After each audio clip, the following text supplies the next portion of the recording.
Now, when it comes to companies, the left-hand side shows companies that are involved in philanthropy, and these are typically companies that have some CSI department. It may sit in the chairman's office, and the company spends a certain amount of money, and all they do typically is to write checks to, I would argue, please the conscience of those people who are involved in that company. Or you may have sort of pet projects that are run from the chairman's office or from the CEO's office or from the CSI department.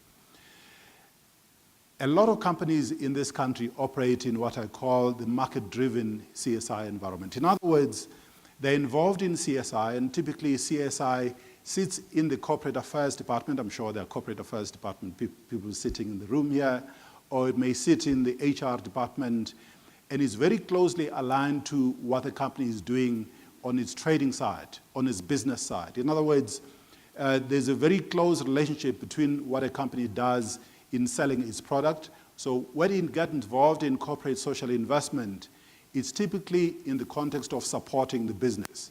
It's to position the company as a good corporate citizen, but largely you have an environment where you may even have a situation where the company spends more advertising and marketing what they are doing as opposed to the actual money that goes to the beneficiaries themselves.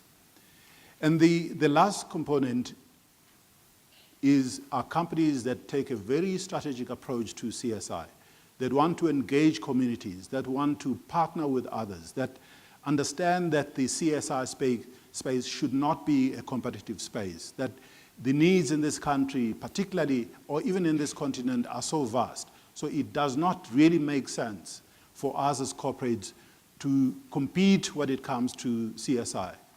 Unfortunately, in this country, we still have a lot more companies that are sitting in the middle dot. In other words, companies that look at CSI as a competitive space, look at CSI as something that they need to do that's closely aligned to what they're doing as a business, and they do it because it's going to give the company a return in terms of selling more products, in terms of generating more profits, as opposed to really doing CSI because it was the right thing to do.